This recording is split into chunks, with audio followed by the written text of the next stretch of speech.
Welcome back. We're now ready to dive into the case report itself. Start by clicking Continue at the bottom of the screen. You can navigate throughout the case report form in two ways, either by clicking the Continue and Back buttons at the bottom of each page, or by using the left menu bar to navigate between sections of the case report form. The 6 sections with red asterisks next to the titles make up the Quick Submit. The first question asks about how long the patient has been experiencing symptoms of long COVID. Select from the radio button options and click Continue. We next ask about the symptoms of long COVID the patient has been experiencing. Here you can use your judgment and only enter those symptoms that have had the biggest effect on the patient's quality of life, if entering every symptom the patient has experienced would be too much. To enter a symptom, click the Add Symptom button and enter a term in the type ahead to search for the symptom you wish to report. For example, post-exertional malaise. Select from the options, or if you don't see an option that you're looking for, you can add the term and click Enter in order for it to be incorporated into the list. For each symptom, you'll then be asked to rate the impact that the symptom has had on the patient's quality of life at the time their symptom was most severe. Then click Save Symptom to save this information. You then can add additional symptoms until you have completed all of the symptoms that you wish to report. Then click Continue. Once you've entered a symptom and its severity, you'll then have the option to enter information about the patient's comorbidities, both prior to their acute COVID-19 infection, as well as any conditions that have developed since their COVID-19 infection. So for example, the patient may have had asthma before. If you don't see an option that you're looking for, please select the Other button and enter free text. Then after their acute COVID-19 infection, they may have developed a number of conditions, all of which you can include. Once you've added all of that information, select Continue to move to the next page. Okay, you've now reached the section where you're asked about the treatments that the patient has tried for long COVID.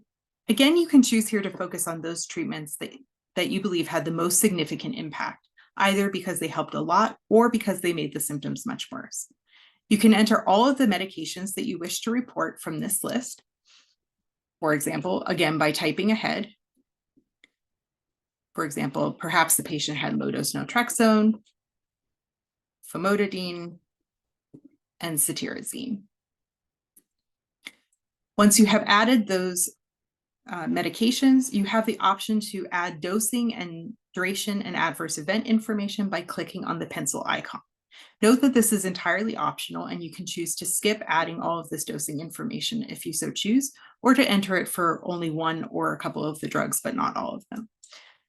But I'll show you quickly what it looks like. Here you're asked about the duration of treatment, and I can skip questions that I don't wish to answer, the dosing information. Perhaps I just want to report a side effect that the patient experienced a blood clot, let's say with the drug, and that this resulted in a serious adverse event. And I could choose to enter additional information or to delete a drug if I wish to do so. Once I have added the medications, I will click Continue. And we are now at the section of the case report form, the last section of the Quick Submit, in which you are asked to add the treatment information. This is where you get to share the effect that a medication or combination of medications was believed to have on a particular symptom. Select the Add Treatment button and choose Select a Symptom, in which the symptoms that you previously reported will pre-populate. So I'll select that it had an effect on post-exertional malaise, that the drug that I believe had an effect was low-dose naltrexone, perhaps in combination with famotidine, and that the effect was, let's be positive and say that the patient's symptom moderately improved. If you wish, you can also add a time between when the patient began treatment and when they noticed the effect. Save that treatment, and then you have the option to add an additional treatment to report on other symptoms or drug outcomes. So perhaps the orthostatic hypotension, you believe that the cetirizine actually made that condition worse, and so you could report that as well. And perhaps you felt that that happened within 4 days. I have now added the treatment information. So congratulations, at this point you've entered the minimum information for the case to be reviewed and accepted. You can choose to submit your case now and exit the form, or click Submit and Continue to add additional details, such as the demographics and acute COVID-19 illness and vaccination history. Check out our next video about the additional details section to learn more about the rest of the case report form. And thank you for sharing your experience on CureID.